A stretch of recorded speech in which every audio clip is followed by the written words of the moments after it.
श्री शिवाय नमस्तुभ्यम। भोलेनाथ की कृपा आप सभी भक्तों पर हमेशा बनी रहे। तो आइए आज सुनते हैं कार्तिक मास महात्म्य का अगला अध्याय और कार्तिक की कहानियाँ। तो श्रद्धा भाव से पूरी कहानियाँ अवश्य सुने। भगवान श्री हरि आपकी सारी मनोकामनाएं अवश्य पूर्ण करेंगे। आज कार्तिक मास शुक्ल पक्ष की एकादशी तिथि है।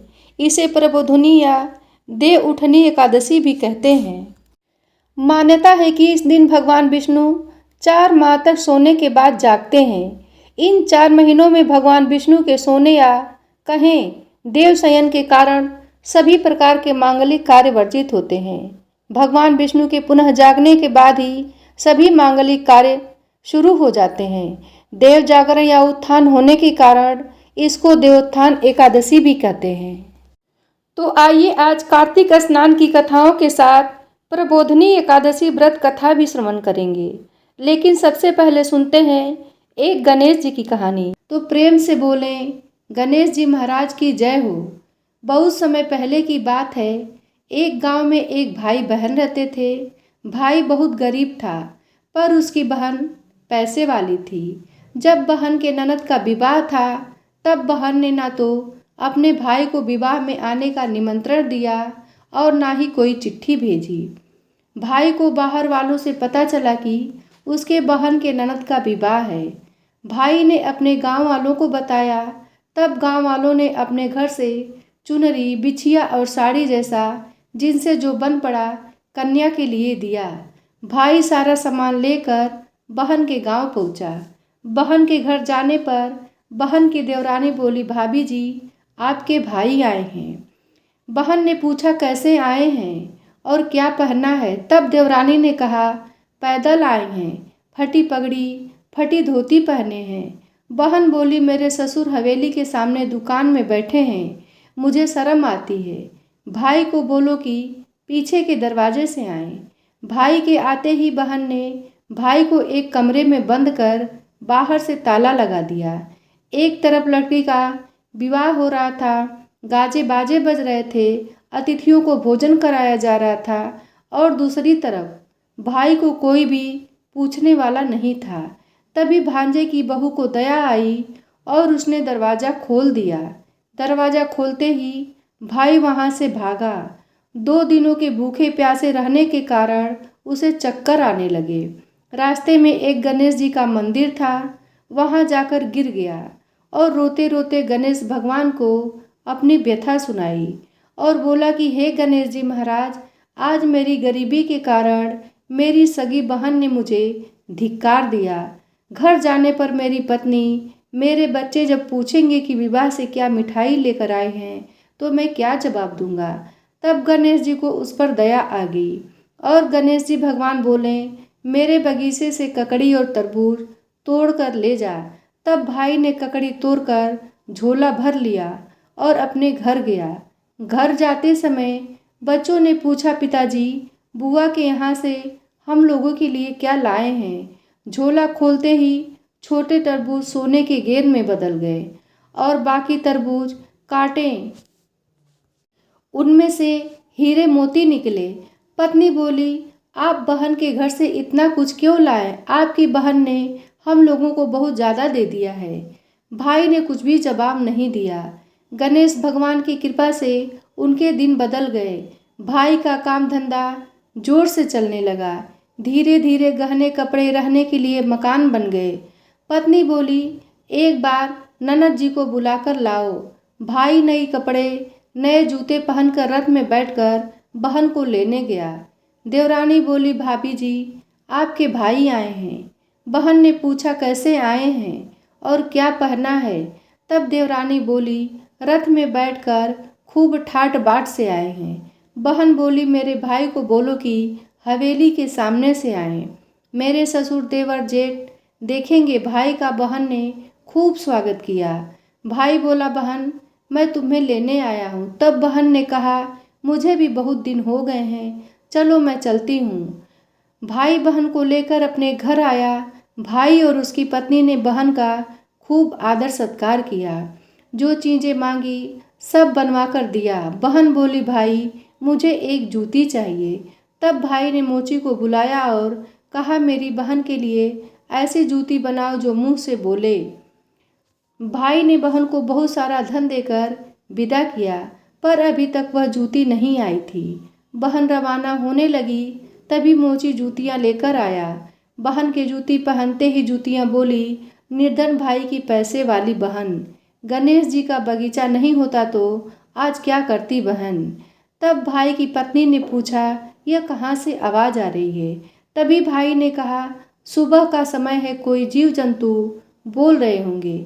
भाई ने घोड़ा गाड़ी को जल्दी जाने को कहा।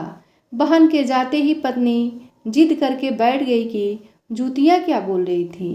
तब पति ने अपनी पूरी आप बीती पत्नी को सुनाई कि कैसे बहन ने मुझे 2 दिन भूखा रखा, कमरे में बंद कर दिया था। भांजे की बहू ने दरवाज़ा खोला, तब मैं बाहर आया और गणेश जी के शरण में जा पहुँचा। गणेश जी की कृपा से हमारे दिन बदले हैं।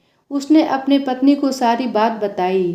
तब पत्नी बोली, अगर मुझे मालूम होता कि मैं आपकी बहन को कुछ नहीं देती, मेरा दिया हुआ सब कुछ वापस लेकर आओ। तब पति बोला, गणेश भगवान ने हमें सब दिया है, अगर वह मुझे भूखा प्यासा कमरे में बंद नहीं करती तो मैं गणेश भगवान के मंदिर में क्यों जाता।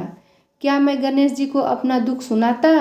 तुम अपना मन मैला मत करो, अपने पर तो गणेश जी की कृपा है और किस चीज़ की कमी है। फिर दोनों गणेश जी के आगे सिर झुकाकर प्रणाम करते हैं और जयकारा लगाया, हे गणेश जी महाराज, जैसी कृपा आपने गरीब भाई बहन पे की, वैसे ही अपने भक्तों पर अपनी कृपा बनाए रखना।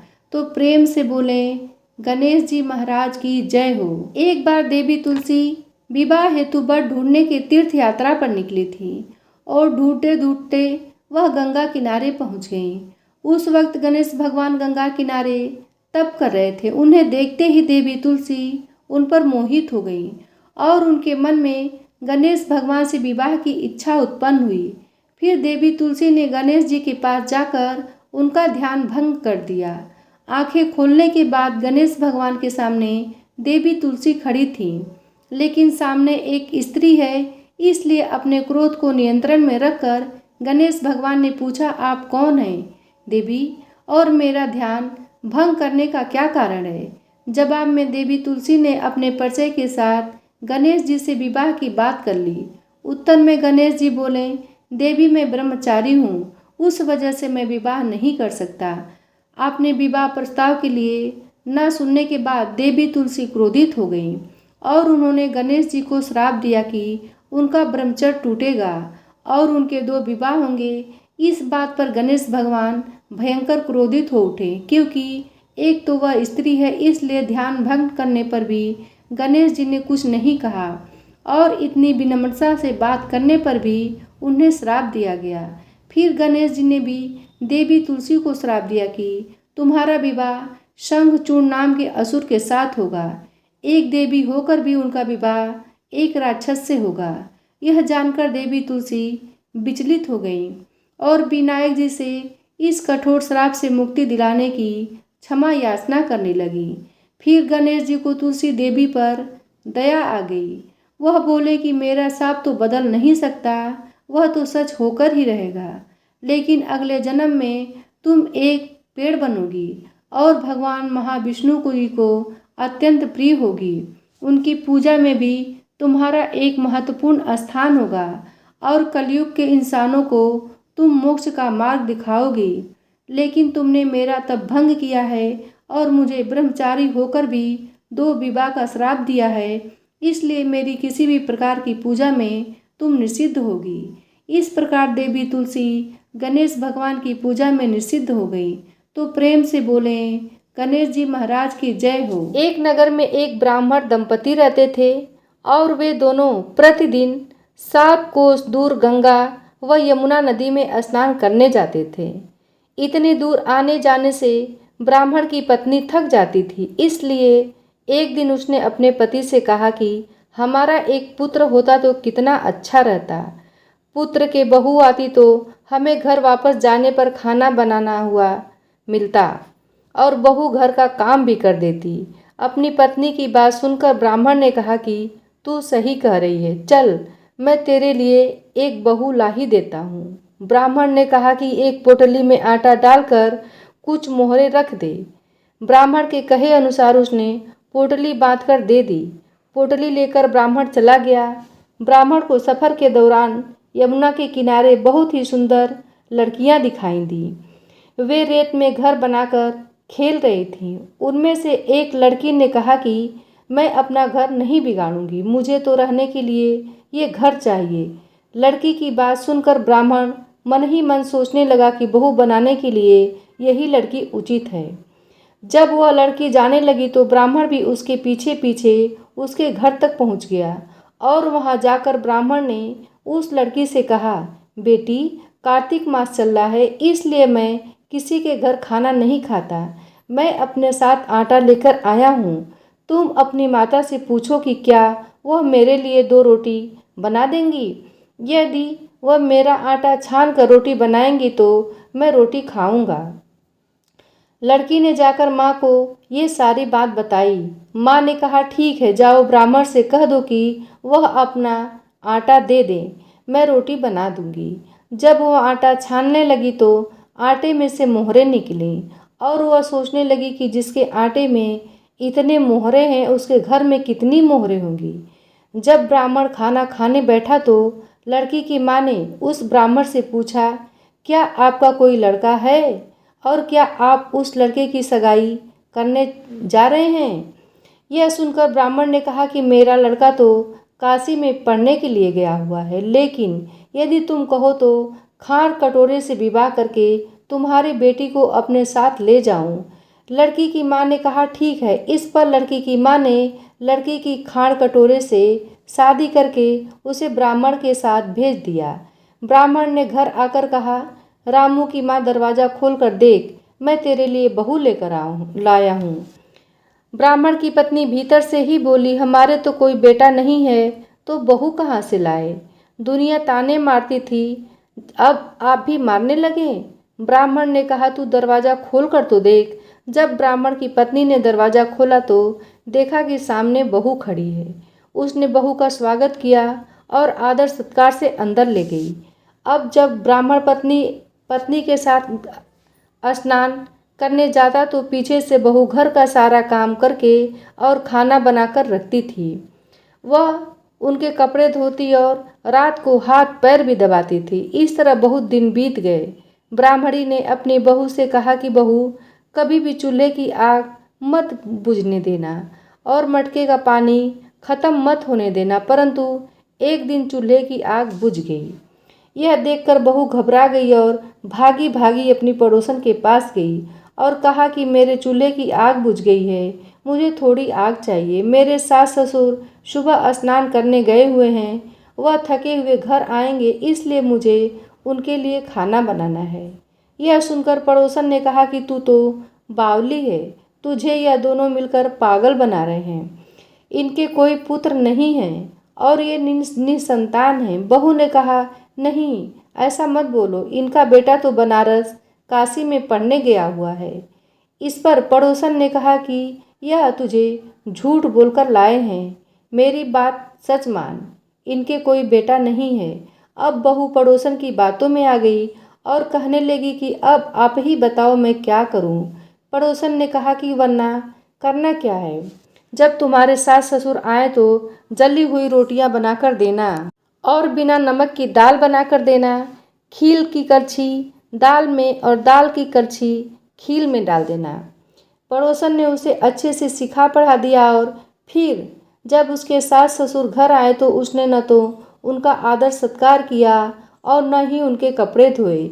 जब उसने सास ससुर को खाना दिया तो सास बोली, आज ये रोटियां जली हुई क्यों हैं और दाल भी अच्छी नहीं है। तब बहू ने पलटकर कहा कि एक दिन ऐसा खाना खा लोगे तो कुछ बिगड़ नहीं जाएगा।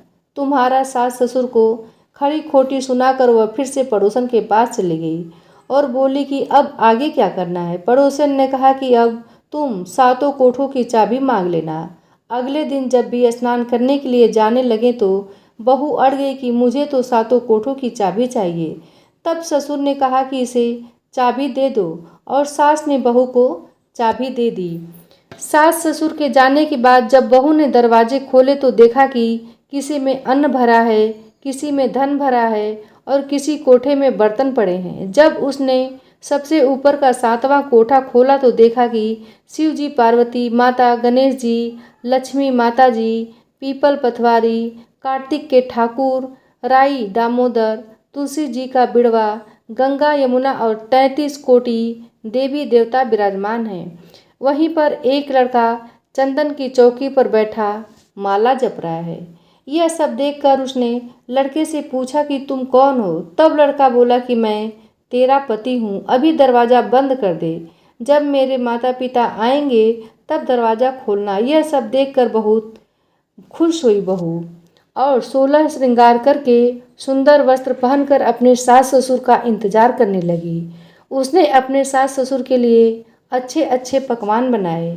जब उसके सास ससुर घर पर आए तो उसने उनका आदर सत्कार किया और प्रेम पूर्वक खाना खिलाया और हाथ पैर दबाने लगी। पैर दबाते दबाते बहू ने कहा कि माँ, आप इतनी दूर गंगा यमुना स्नान करने के लिए जाती हो तो आप थक जाती होंगी, इसलिए आप घर पर ही स्नान क्यों नहीं करती हो? यह सुनकर सास कहने लगी कि बेटी, गंगा यमुना घर पर तो नहीं बहती हैं। तब उसने कहा कि हाँ माँ जी, बहती हैं, चलो मैं आपको दिखाती हूँ। जब बहू ने 7वां कोठा खोल कर दिखाया तो उसमें शिव जी, पार्वती जी, गणेश जी, लक्ष्मी जी, पीपल पथवारी, कार्तिक के ठाकुर, राई दामोदर, तुलसी जी का बिड़वा, गंगा यमुना बह रही थीं और 33 कोटि देवी देवता विराजमान हैं। वहीं चौकी पर बैठा एक लड़का माला जप रहा है। माँ ने उसे देखकर कहा कि बेटा, तू कौन है? लड़का बोला, माँ मैं तेरा बेटा हूँ। तब ब्राह्मणी ने पूछा कि तू कहाँ से आया? लड़के ने जवाब दिया कि मुझे कार्तिकेय जी ने भेजा है। माँ ने कहा, बेटा यह संसार कैसे मानेगा कि तू मेरा बेटा है? माँ ने कुछ विद्वान पंडितों से मदद मांगी। पंडितों ने कहा, इस बार बहू बेटा खड़े हो जाएं और उस पर माँ खड़ी हो जाए। माँ ने चमड़े की अंगिया पहनी हो और छाती में से दूध की धार निकलकर बेटे की दाढ़ी मूछ भीगे और पवन पानी से गठजोड़ा बंधे, तब मानेंगे कि यह माँ का ही बेटा है। उसने ऐसा ही किया। चमड़े की अंगिया फट गई और छाती में से दूध की धार निकलकर बेटे की दाढ़ी मूछ भीग गई। पवन पानी से बहू बेटे का गठजोड़ बन गया। यह सब देखकर ब्राह्मण और उसकी पत्नी की खुशी का ठिकाना ना रहा। जैसे ब्राह्मण और ब्राह्मणी को बहू बेटा दिया, वैसे सबको देना। कहते हैं कि इस कथा को पढ़ने से मनुष्य की सभी मनोकामनाएं पूर्ण हो जाती हैं। अब आइए सुनते हैं कीड़ी नगरा की कहानी। इस कहानी को कार्तिक और बैसाख के महीने में सुनने का नियम लिया जाता है। जितनी अपनी श्रद्धा हो, 7 दिन, 21 दिन या सवा महीने या सवा साल तक इस कथा को सुनकर उद्यापन किया जाता है। ऐसा करने से भगवान श्री हरि विष्णु का आशीर्वाद मिलता है और हमारे घर में धन धान में बरकत बनी रहती है। विष्णु भगवान की जय हो। एक समय की बात है, एक गांव में एक बूढ़ी माई रहती थी। उसके 2 बेटे तथा 2 बहुएं थीं। बूढ़ी माई भगवान श्री हरि विष्णु की परम भक्त थी। वह अपना समय दान धर्म और पुण्य कार्यों में लगाती थी, परंतु वह बुढ़िया माई कभी भी मंदिर और सत्संग में नहीं जाती थी, ना ही तीर्थ स्थानों पर जाती थी। एक बार गांव में भागवत कथा हो रही थी तो उसके बड़े बेटे ने कहा कि माँ, आप सारा दिन घर में रहती हो तो मंदिर में भागवत कथा हो रही है तो आप भी वहाँ जाकर भागवत कथा सुनकर इसका पुण्य प्राप्त करो। तो बूढ़ी माई ने अपने बेटे का मन रखने के लिए कह दिया कि बेटा जाओ, आज मैं ज़रूर जाऊंगी। परंतु वह नहीं गई। शाम को बेटे ने पूछा तो बोली कि बेटा, आज तो समय नहीं था, कल जाऊंगी। ऐसा करते करते 6 दिन निकल गए। 7वें दिन उसके बेटे ने कहा कि माँ, आज कथा का अंतिम दिन है, आज तो कथा सुनने चली जाना। तो उसकी माँ ने कहा कि ठीक है बेटा, चली जाऊंगी। तो बूढ़ी माई घर के कामों में लगी रही। घर का सारा काम निपटा कर बुढ़िया माई ने इतनी देर कर दी कि अंतिम दिन की भागवत कथा भी समाप्त हो गई। पर वह बूढ़ी माई घर से मंदिर के लिए चल पड़ी। उधर मंदिर से भगवान श्री हरि विष्णु एक बूढ़े सन्यासी का रूप धारण करके बुढ़िया माई के मार्ग में आकर खड़े हो गए और बुढ़िया माई को देखकर कहने लगे कि माई तुम अब कहाँ जा रही हो। तो बुढ़िया माई ने कहा कि भागवत कथा सुनने जा रही हूँ। तो सन्यासी रूपी धारी भगवान श्री हरि विष्णु ने कहा कि अब इतनी देर से क्यों जा रही हो, वहाँ तो अब कथा समाप्ति भी हो गई है, अब तुम वहाँ जाकर क्या करोगी। तो बुढ़िया माई ने कहा कि जब घर से निकली थी तो मंदिर तो जाऊंगी ही, जाकर आऊंगी, वरना शाम को अपने बेटे को क्या जवाब दूंगी। तो विष्णु भगवान कहने लगे कि वहाँ पर कथा तो समाप्त हो गई है और सारे भक्तजन भी अपने अपने घर को चले गए हैं, तुम वहाँ जाकर क्या करोगी, मंदिर बंद हो गया है। तो बुढ़िया माई कहने लगी कि कुछ नहीं तो वहाँ से एक ईंट उठा लाऊंगी और सोच लूंगी कि यही विष्णु जी का आशीर्वाद है। तो सन्यासी का रूप धारे भगवान श्री हरि विष्णु बोले कि तुम वहाँ से मिट्टी की ईंट लाओगे और उसके बदले में मैं अगर तुम्हें एक सोने की ईंट दे दूँ तो क्या। तो बुढ़िया माई कहने लगी कि हाँ ठीक है, तुम सोने की ईंट दे दोगे तो मैं मंदिर जाकर क्या करूँगी। तो उसने भगवान से सोने की ईंट ले ली और अपने घर की तरफ वापस चल पड़ी। अब घर के बाहर खड़ी होकर बुढ़िया माई विचार करने लगी कि अगर मैं इस ईंट को घर में ले जाऊंगी तो बेटे बहू झगड़ा करेंगे, अब मुझे इसका क्या करना चाहिए। तो इस तरह सोचते सोचते बुढ़िया माई ने उस सोने की ईंट को आंगन के बाहर ही जमीन में गाड़ दिया।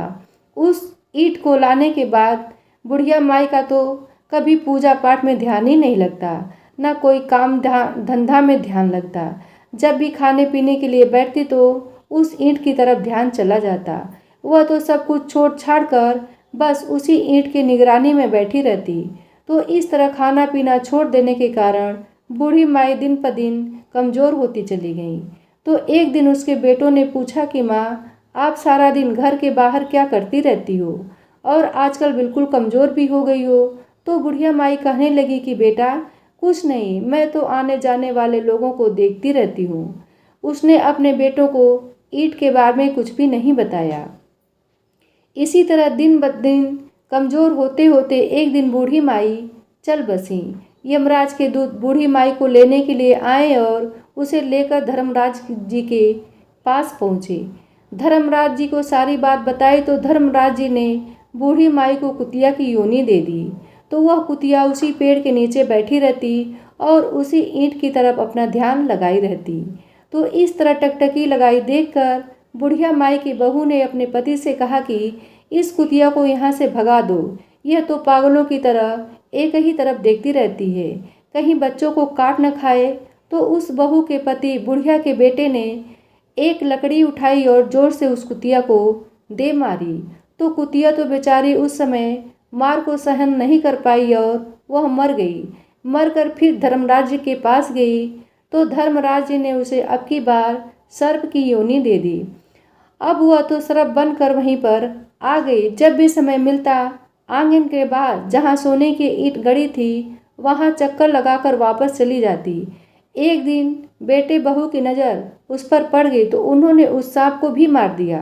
तो इस प्रकार वह बूढ़ी माई दूसरी योनि से छूटकर धर्मराज जी के पास पहुंची। तो अब की बार धर्मराज जी ने उसे कीड़ी नगरा बना दिया। अब बूढ़ी माई कीड़ी का रूप धारण करके उस आंगन में रहने लगी और वहीं उसी आंगन में अपना कीड़ी नगरा बना लिया। आंगन में कीड़ी नगरा हो गया तो घर वाले बहुत ही परेशान हो गए, यहाँ तक कि भोजन भी नहीं बना पा रहे थे। चलने में समस्या, जगह जगह सारे घर में कीड़े ही कीड़े नज़र आ रहे थे। तो इससे सारे घर वाले परेशान हो गए और मन ही मन स्मरण करने लगे, क्या करें क्या ना करें, पता नहीं यह कैसी मुसीबत आ गई है और इससे पीछा छुड़ाने का कोई उपाय भी नज़र नहीं आ रहा है। तो तभी भगवान श्री हरि विष्णु सन्यासी का रूप धारण करके वहाँ आए और बोले कि बेटा हमें कुछ खाने को दे दो। तो घर वालों ने कहा कि महाराज आज हमने खाने के लिए कुछ नहीं बनाया है, क्योंकि हमारे घर में कीड़ी नगरा हो गया है और हर जगह कीड़ी तोष। देर तक ध्यान लगाया और फिर कहा कि आंगन के बाहर यह जगह है, इसे खोदो। तो भगवान श्री हरि विष्णु ने उन दोनों बेटों से उस जगह को खुदवाया तो वहाँ सोने की ईंट निकली तो ब्राह्मण ने उस ईंट को निकालकर उसके बेटों को दे दी और कहा कि तुम्हारी माँ के नाम से दान पुण्य करना, धर्मशाला बनवाना, स्कूल बनवाना, प्याऊ लगवाना, गौशाला में जाकर गाय की चारा का प्रबंध करना। तो दोनों ने उस बूढ़े ब्राह्मण के सामने तो हाँ कर दी, लेकिन जैसे ही वह गया तो पीछे से दोनों भाई लड़ाई करने लगे। एक कहता कि दान तू कर, दूसरा कहता कि दान तू कर, मैं नहीं करूँगा। तो इस तरह से दोनों बेटों ने अपने माँ के नाम से कोई भी दान पुण्य नहीं किया। तो कीड़ी नगरा वहाँ से कहीं नहीं गया, उसी स्वरूप में वहीं पर स्थापित रहा। कुछ दिन बाद वहीं सन्यासी फिर आया और कहने लगा कि बेटा, मेरे भोजन की व्यवस्था करो। तो बुढ़िया माई के बेटों ने भगवान स्वरूप सन्यासी महाराज से कहा कि महाराज, हमारे घर की हालत तो वैसी की वैसी ही है, कीड़ी नगरा तो वैसे ही है, आपने तो कहा था कि चला जाएगा। भगवान कहने लगे कि मैंने तुम्हें दान पुण्य करने के लिए बोला था, क्या तुमने किया? सन्यासी की बात सुनकर दोनों भाई बड़े ही शर्मिंदा हुए और सर झुकाकर खड़े हो गए। तो सन्यासी उनसे कहने लगा कि लाओ, वो ईंट टुकड़े लेकर आओ, उन्हें बेचकर जो भी धन मिले उस धन से तुम्हारी माँ के नाम से दान पुण्य करो। इस कीड़ी नगरी पर शक्कर, घी और आटा डालो। अगर तुम ऐसा करोगे तो तुम्हारी माँ को मोक्ष प्राप्ति होगी। तुम्हारी माँ को अभी तक मोक्ष नहीं मिली है और वही कीड़ी नगरे के रूप में आपके घर में रह रही हैं। ऐसा कहकर सन्यासी वहाँ से चले गए। फिर उन दोनों भाइयों ने उस सोने की ईंट को बेचकर उससे जो भी धन मिला उसे माँ के नाम से दान पुण्य किया, मंदिर और धर्मशालाएँ बनवाई, गरीब कुंवारी कन्याओं का विवाह किया, कुएं, बावड़ी, तालाब आदि बनवाए और रोजाना नियम से कीड़ी नगरे पर आटे में घी और शक्कर मिलाकर उस पर डाला करते थे। 21 दिन तक ऐसा किया तो उनके घर से कीड़ी नगरा चला गया और उनके घर में भगवान श्री हरि विष्णु की कृपा से अन्न धन के भंडार भर गए। तभी से माना जाता है कि जो भी व्यक्ति रोजाना सुबह सवेरे कीड़ी नगरे पर जो भी व्यक्ति आटे में शक्कर और घी मिलाकर डालता है तो उनके घर में कभी भी अन्न धन की कमी नहीं आती है। वह हमेशा अपना जीवन सुख शांति से व्यतीत करता है और उनके वंश में वृद्धि होती है। उसके घर में कभी कोई कष्ट नहीं आता। उसका जीवन सदा सर्वदा आनंद से व्यतीत होता है। उसके परिवार के जन उससे अत्यधिक प्रेम करते हैं। इसलिए हर मनुष्य को अपने जीवन काल में एक बार कीड़ी नगरा सींचने का नियम जरूर लेना चाहिए। जब भी कीड़ी नगरा सींचे तो कीड़ी नगरे की कथा को बड़े ही श्रद्धा भाव से सुनना चाहिए। बोलो विष्णु भगवान की जय हो। अब सुनते हैं कार्तिक मास महात्म्य का अगला अध्याय। श्री कृष्ण बोले, तदंतर यम की आज्ञा पालन करने वाले प्रेतपति ने सब नरक दिखाने की इच्छा से धनेश्वर को ले जाकर कहा। प्रेतपति बोला, हे धनेश्वर, ये जो भयानक नरक हैं इन्हें देखो, जिनमें पाप करने वाले मनुष्य यम दूतों द्वारा पचाए जाते हैं। भयानक दर्शन वाला यह तप्त बालुक नरक है, जिसमें अंत समय में जली देह वाले पापी चिल्ला रहे हैं। बलि वैश्वदेव के अनंतर अर्थात भोजन के समय क्षुधा से पीड़ित आए हुए अभ्यागत का जो मनुष्य पूजन नहीं करते वे यहाँ नरक में अपने कर्म द्वारा पचाए जाते हैं। गुरु, अग्नि, ब्राह्मण, गौ, वेद और क्षत्रियों का जो पैर से ताड़न करते हैं वे मनुष्य जरे हुए पांव वाले हैं। नरकों के 6 भेद हैं। यह नाना प्रकार के पापों से मिलते हैं। अंधता मिश्र नामक का यह दूसरा बड़ा नरक है। देखो, सुई के समान और घोर मुख वाले तमोतप्त आदि कीड़ों द्वारा पापी मनुष्यों की देह भेजन की जा रही है। यह नरक भी 6 प्रकार का है। पराय मर्म के भेदन करने वाले पापी कुत्ते, गिद्ध आदि पक्षियों द्वारा पचाए जाते हैं। तीसरा यह क्रकच नाम का घोर दर्शन नरक है, जिसमें पापी मनुष्य क्रकच अर्थात आरा द्वारा चीरे जाते हैं।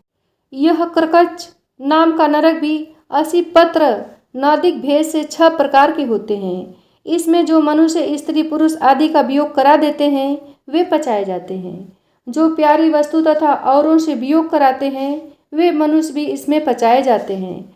80 पत्र अर्थात खड्गों द्वारा काटे और भेड़ियों के भय से भागे एवं चिल्लाए हुए पापी मनुष्य यहाँ पचाए जाते हैं। अर्गल नाम का यह महाघोर चौथा नरक है। देखो, नाना प्रकार की फांसियों से बांधकर यमदूत पापियों को ताड़ना दे रहे हैं। इसके भी 6 भेद हैं। कूट सालमली नाम के इस 5वें नरक को देखो। इसमें अंगारों के समान सेमल के कांटे हैं। इसमें पराय स्त्री रथ, पराया द्रोह करने और पराया द्रव्य लेने वाले पापी यम की यातनाओं द्वारा 6 प्रकार से पचाए जाते हैं। रक्त पीयू अर्थात जिसमें रुधिर और पीप भरा है, ऐसा इस 6ठे उल्बण नामक नरक को देखो, जिसमें पापी मनुष्य नीचे मुंह करके लटकाए जाते हैं। यहाँ अभक्ष्य वस्तुओं को खाने वाले, निंदा तथा चुगली करने में तत्पर पापी मर्दन किए जाने पर बड़े भयानक शब्द कर रहे हैं। यह भी दुर्गंध आदि भेद से 6 प्रकार का है। घोर दर्शन वाला यह 7वां कुंभीपाक नरक है। हे धनेश्वर, यह तैल आदि वस्तुओं के भेद से 6 प्रकार का है। इसमें महापातकी नरों को यमदूतों के द्वारा दंड दिए जाते हैं, अर्थात तैल आदि में औटाए जाते हैं। हजारों वर्ष पर्यंत इनमें प्राणी यम की यातनाओं को भोगते हुए दुख पाते हैं। अब 42 भेद वाले रौद्र नरक को देखो। बिना कामने के जो पाप होता है वह सूखा कहलाता है, और जो कामनाओं से पाप होता है वह आर्द्र अर्थात गीला पाप कहा जाता है। ऐसे गीले और सूखे के भेद से पाप 2 प्रकार के होते हैं। नरकों के कुल 84 पृथक पृथक भेद हैं। अपरकीर्ण, पांक्तेय, मलिनिका, जाति, भ्रष्कर, उपपातक, अतिपाप तथा महापाप, ये 7 प्रकार के पाप हैं। इन 7 के करने पर प्राणी 7 नरकों से पचाए जाते हैं।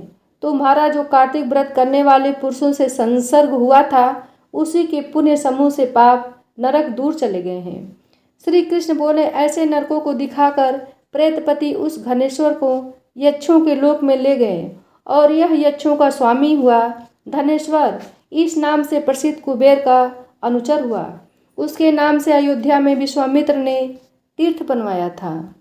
ऐसा प्रभाव वाला यह कार्तिक मास मुक्ति को देने वाला और मुक्त करने वाला है, क्योंकि अनेक पापों को करने वाले भी मनुष्य कार्तिक व्रत करने वाले के दर्शन से मुक्ति को प्राप्त हो जाते हैं। इस प्रकार यह अध्याय समाप्त हुआ।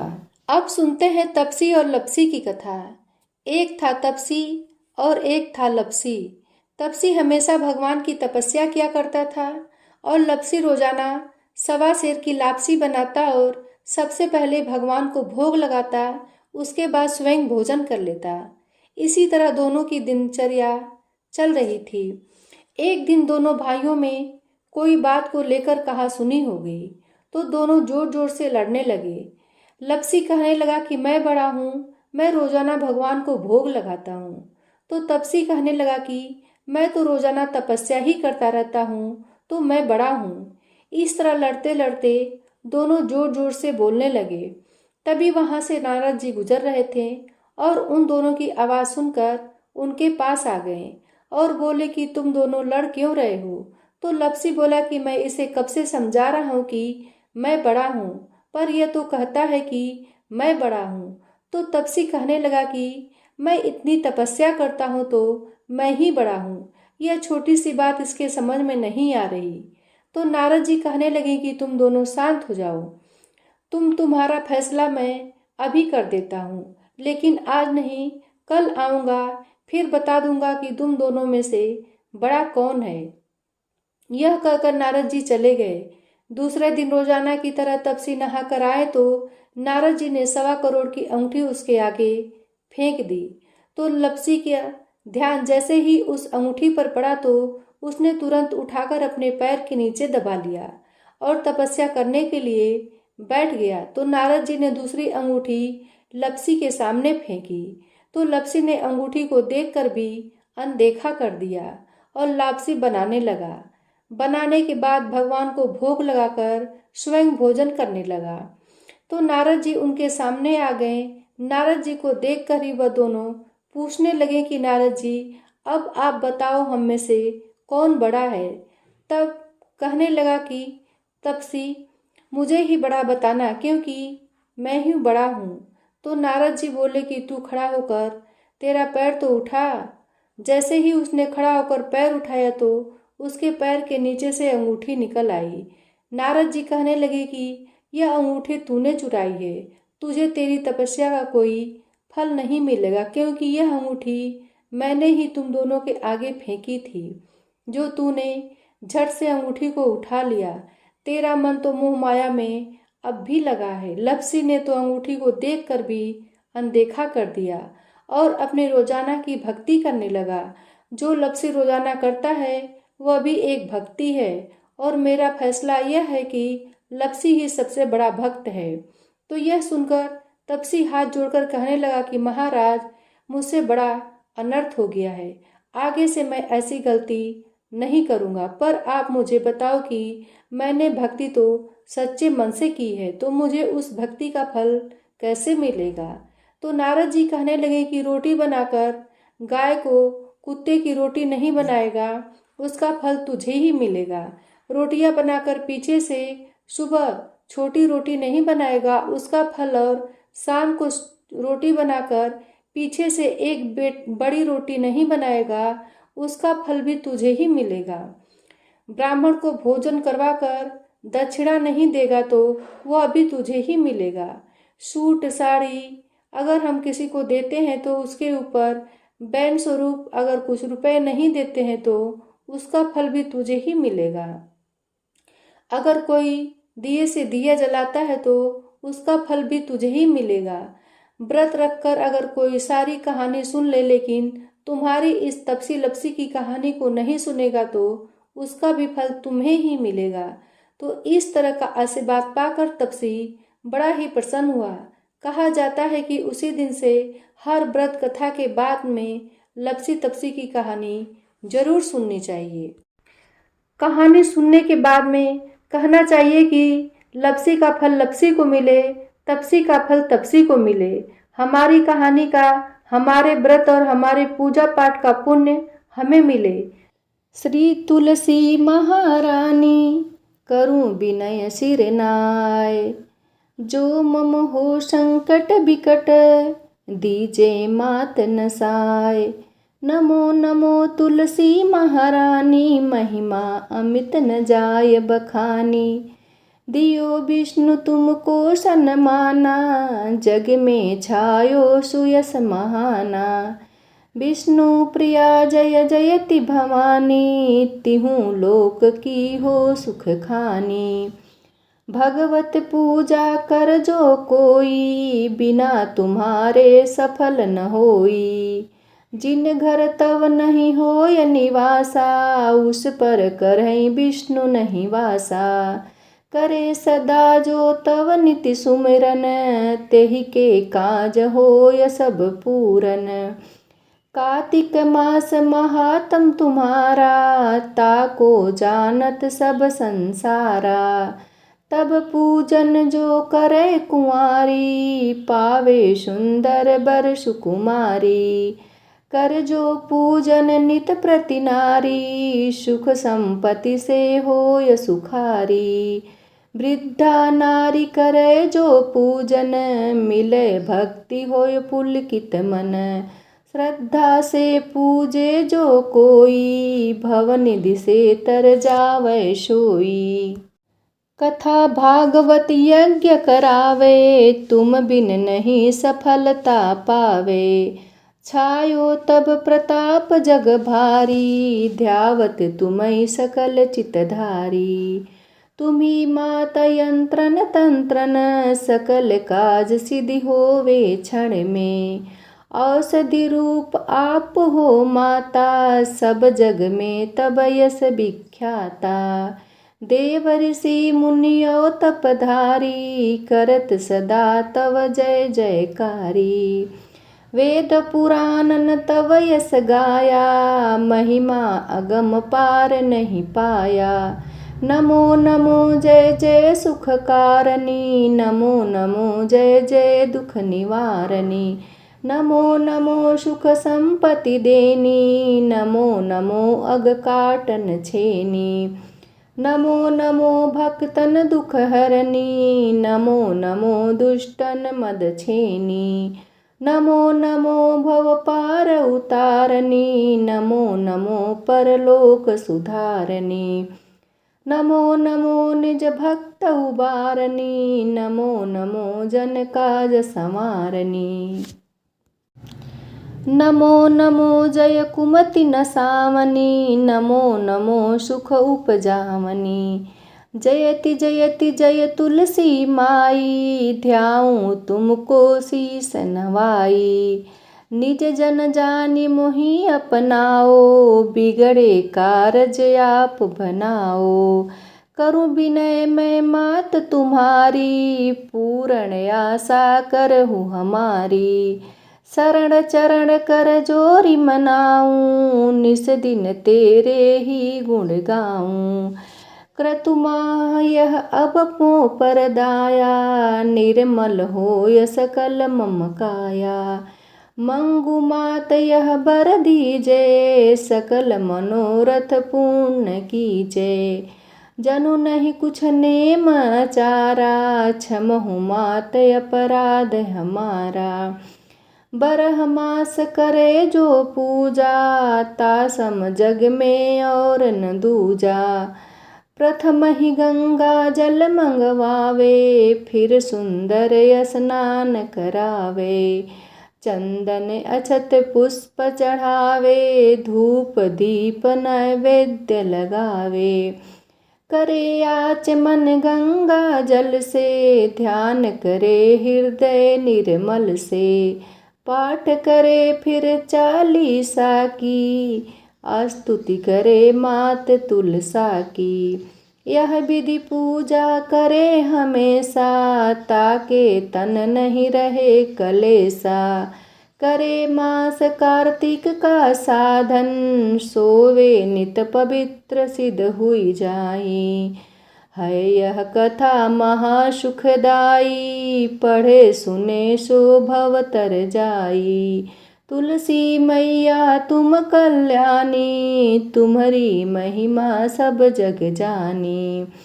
भावना तुझे माँ नित नित ध्यावे, गा गा कर माँ तुझे रिझावे। यह श्री तुलसी चालीसा, पाठ करे जो कोय। गोविंद सो फल पावहीं, जो मन इच्छा होय। जय तुलसी माता की, जय कृष्ण भगवान की।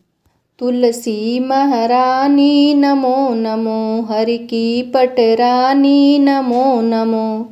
धन तुलसी पूर्ण तप कीनो, शालिग्राम बनी पटरानी।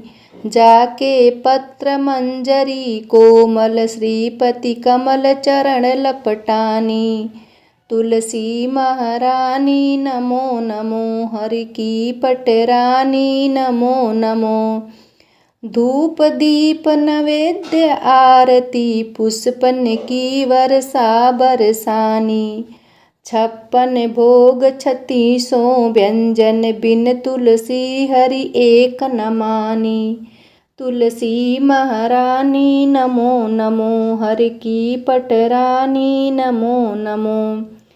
सभी सखी मैया तेरो यस गावे, भक्ति दान दीजे महारानी। नमो नमो तुलसी महारानी, तुलसी महारानी नमो नमो। तुलसी महारानी नमो नमो, हरि की पटरानी नमो नमो।